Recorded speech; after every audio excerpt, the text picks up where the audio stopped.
It's Jack Cummings, Doorway Hope Ministries in Hamlin, West Virginia.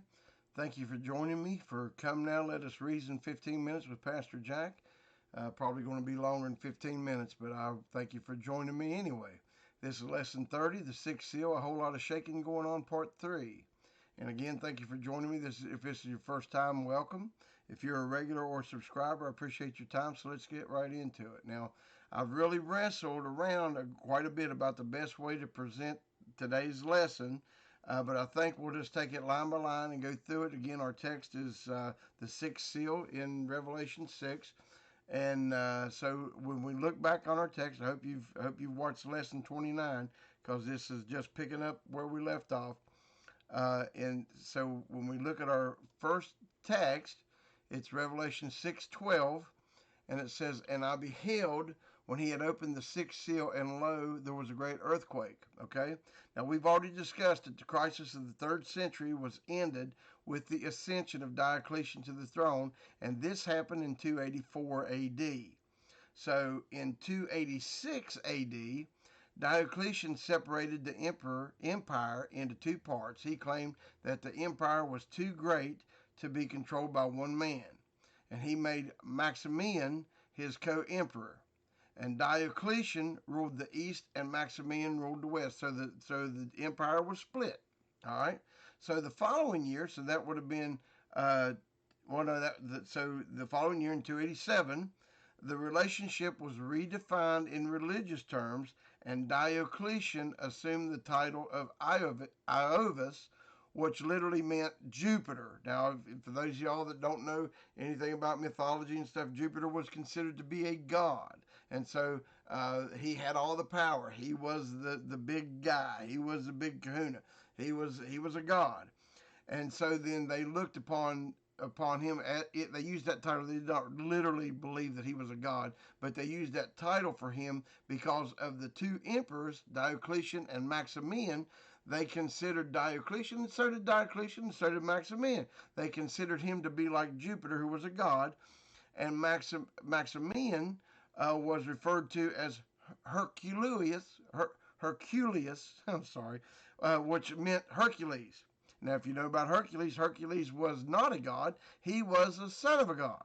So Diocletian, even with these two people being co-rulers, Diocletian had the dominant role of planning and commanding, while Maximian had the lesser role of completing the assigned task. Okay, so then in 293, Diocletian gave himself and Maximian the titles of Augustus, and set in two men as their under-ruler.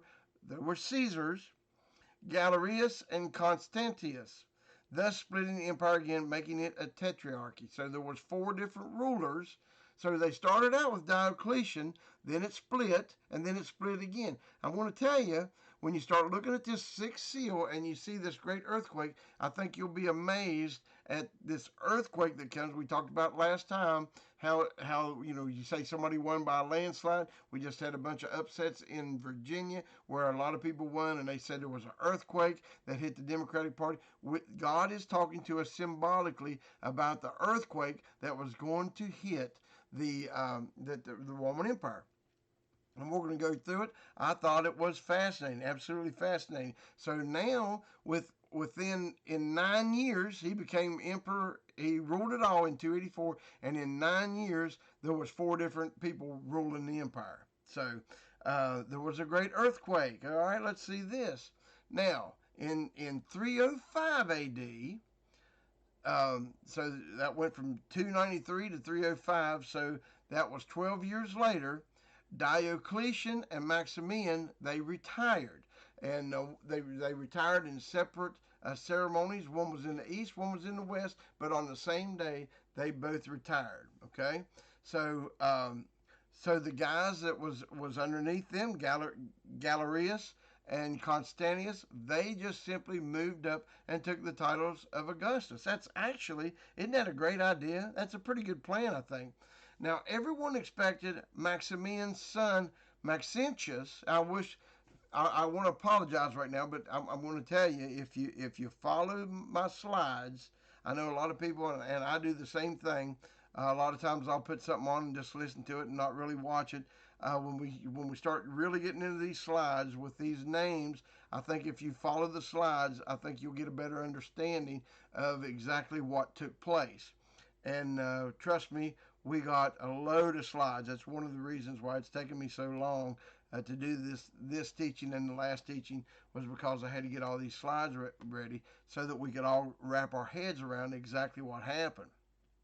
Okay, so you got Galerius in the east is Augustus. He's the main ruler.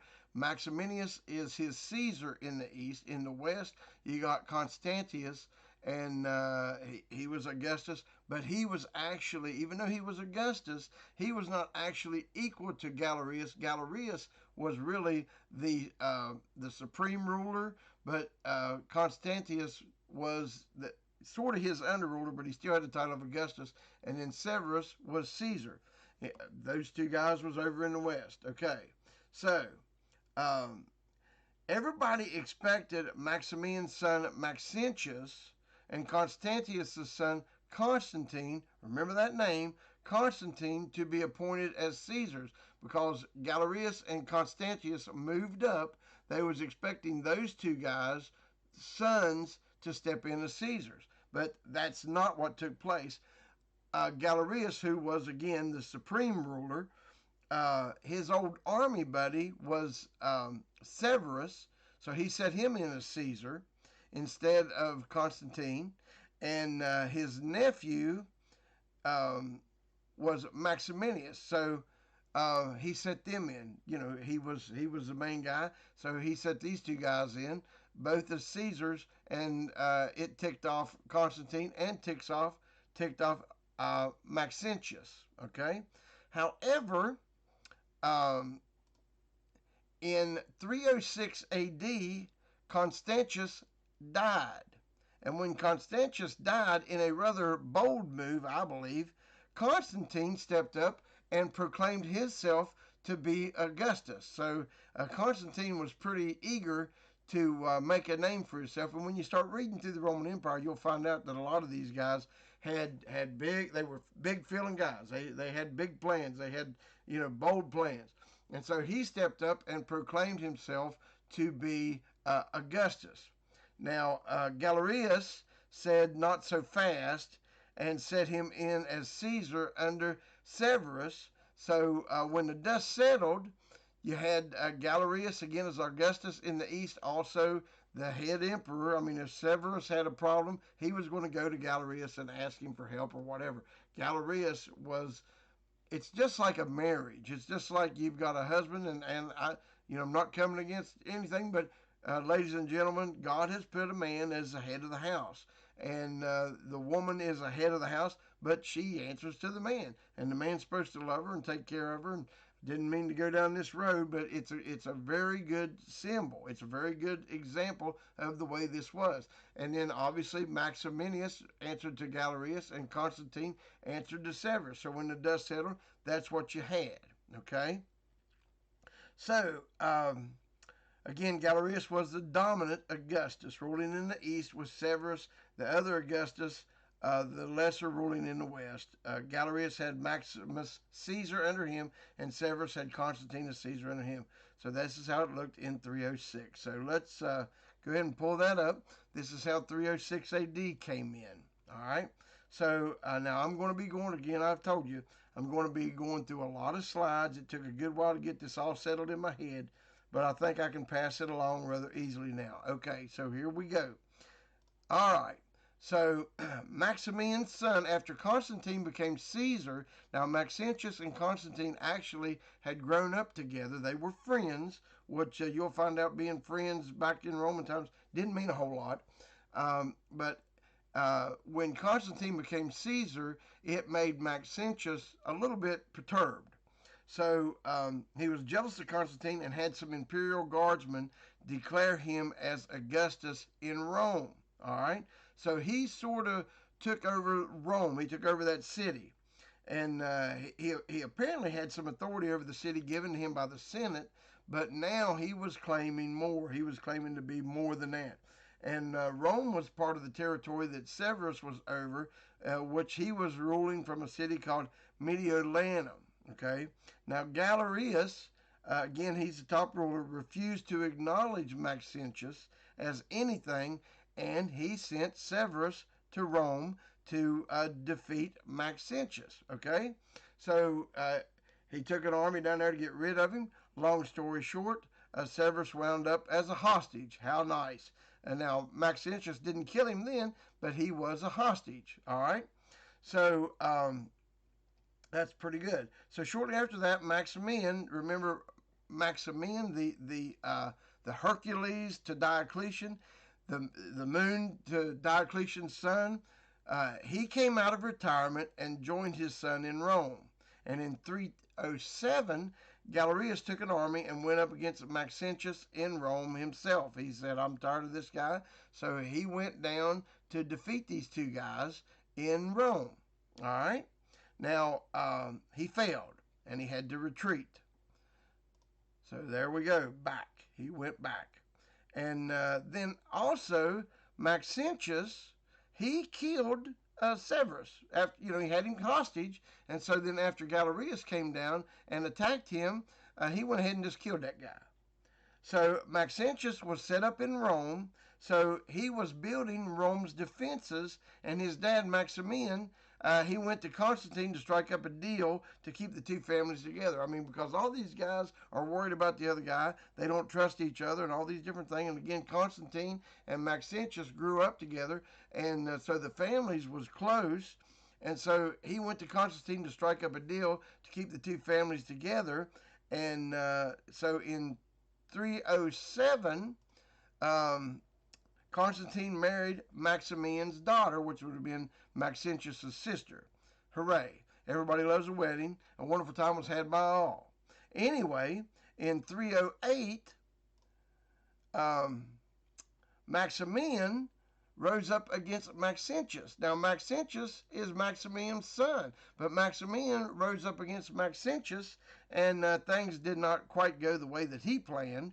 So he runs off to Constantine, because he thought Maximian, where he had been an Augustus at one time, he believed that the men that was underneath Maxentius, that when he rose up, that the men would turn on Maxentius. So when Maximian rose up, the men did not turn against Maxentius, and they stayed with Maxentius. And so Maximian realized, I'm in quite a bit of trouble. So he went running off to Constantine. Now, that was in 308, and shortly after that, Galerius appointed Licentius as Augustus over the west, once again ignoring Maxentius, and he also appointed Domitius. Let's go ahead and pull that slide up. So Galerius appointed Licentius as Augustus and appointed Domitius Alexander as emperor over Carthage. Okay, now Carthage was part of the great Roman Empire breadbox, so it was kind of a big deal. And so he took that out from under Maxentius. Maxentius had been over top of Carthage, and as well as Rome. And again, the Senate was the one that gave Maxentius any power at all in Rome. But so now Galerius has appointed Domitius as Alexander as emperor over Carthage. And just so I can appease any history buffs that's out there, Maximian proclaimed Constantine as Augustus during this time, but Galerius did not recognize him as so, and Galerius was the official Augustus over the whole deal, so we're going to leave him as the title of Caesar, okay? So all through this, you'll see that I'm going to leave him alone as Caesar, okay? So this sets the stage for the next 2 years. However, between the years 310 to 312, Galerius told Licentius to attack Maxentius. And again, watch these slides, this will help you. Okay, so Licentius went down and attacked Maxentius. Okay, he failed, by the way. And so then Galerius got old and he died. This is all happening between 310 and 312. Licentius attacked Maxentius. Boy, these names. I wish it was like Fred and Ralph and Frank, but it's not. Licentius and Maxentius. So then Galerius, he passed away.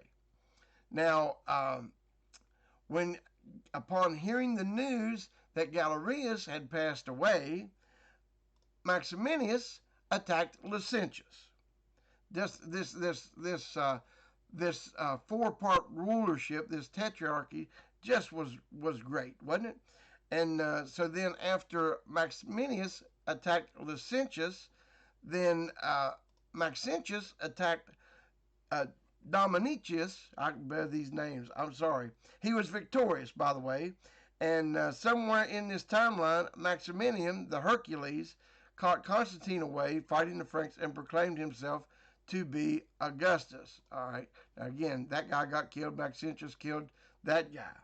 So then, when Constantine returned, Maximian, he hung himself. So he's gone. So all these rulers are getting killed or killing themselves or whatever.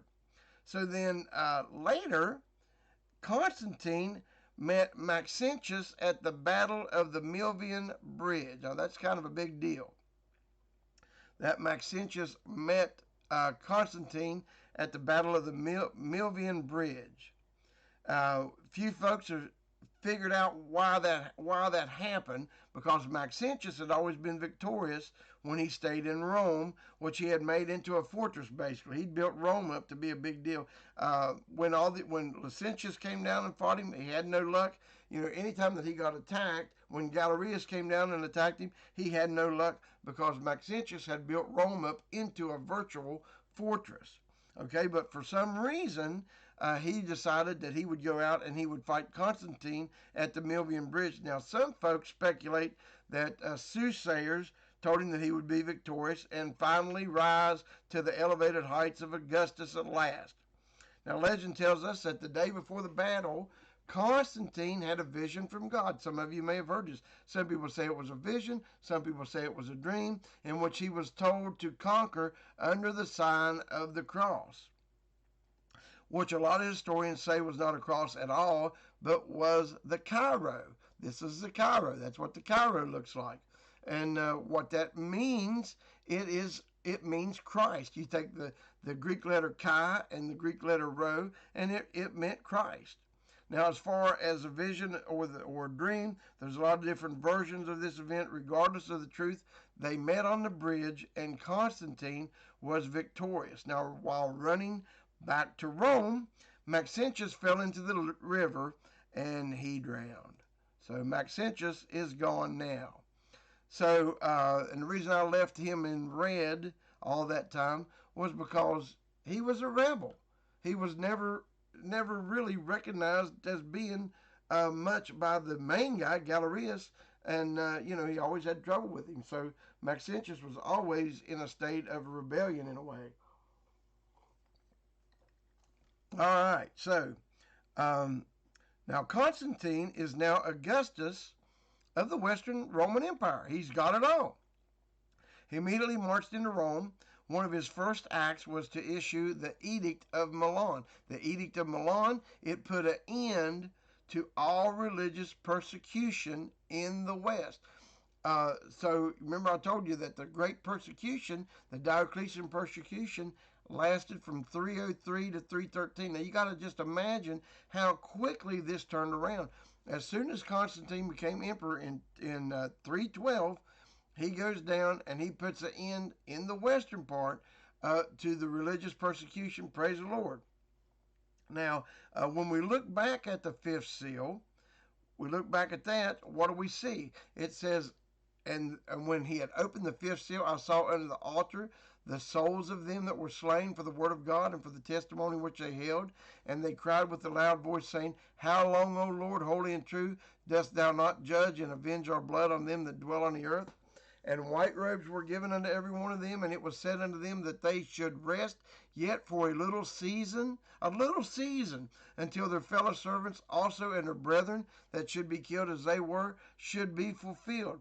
He told them until the time was fulfilled. This is the fulfillment of that time. Why do I say that? Because 313 opens up with Constantine having total control over the West, with Licinius and Maximus in an uneasy alliance. These two guys were still working together, but they didn't really trust each other. An uneasy alliance in the east. They eventually met on the battlefield in 313 when Maximinius attacked Licinius. Okay, so Maximinius attacks Licinius, and then Maximinius had vowed to eradicate all Christians in the eastern territory, but Licinius, like Constantine, was now fighting under the sign of the Christ. So a lot of people say it was a sign of the cross. Again, I've been doing a lot of studying. I've been listening to a lot of different teachers, a lot of different historians, and most of them agree that it was the Cairo sign, which actually meant Christ. So now here we go. In just a few years, from 303 to 313, now we've got leaders that are sympathetic to the Christians. And there's debate on whether Constantine was a Christian or not. I believe that he was, but that's my opinion. But it's the opinion of a lot of people. So that works out all right. So he went over and he attacked Licinius, and didn't work out for him. He was defeated and he retreated back to Tarsus. All right. So then in June. That was in June of 313. Then in Licinius, after he had left, after Maximinius retreated, Licinius confirmed the Edict of Milan for the East. So in 313, the western part of the Roman Empire said it was okay to be a Christian. There was not going to be any more Christian persecution. And also, the Augustus of the East also agreed that there would be an end to Christian persecution. So Christian persecution was officially over in the Roman Empire. And again, that was in June of 313 and in August. So after that, Maximinius either died of a serious illness, which can't get no more serious than something killing you, or he poisoned himself. So there's that guy. He's gone. All right, so now, what do we have? At the end of 313, this is what we had. The East and the West with a single ruler. Folks, does that not look like that big mess we just watched? Does that not look like an earthquake on the political landscape?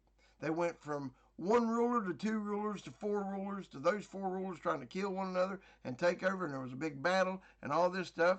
Now, we could continue, and both these guys, when you look at this, both of these guys, Licinius and Constantine, was both fighting under the sign of the Christ. Now, we could continue to look at the final tremors of the earthquake, which lasted about another 12 years, with Licinius trying to undermine Constantine. They was both still kind of fighting, and the battles between them. But let us just end by saying that after Licinius was hanged by Constantine in 325 AD, you heard me right, Licinius was hanged by Constantine in 325 AD, the political earthquake was over. The Christians were safe, and the empire was once again under a single emperor. So here we go. 325 AD, a unified Roman Empire again under Emperor Constantine the Great. Now, next time we're going to take a look at how this fulfilled the rest of the seal. But I think it's easy to see this earthquake, and it's easy to start understand.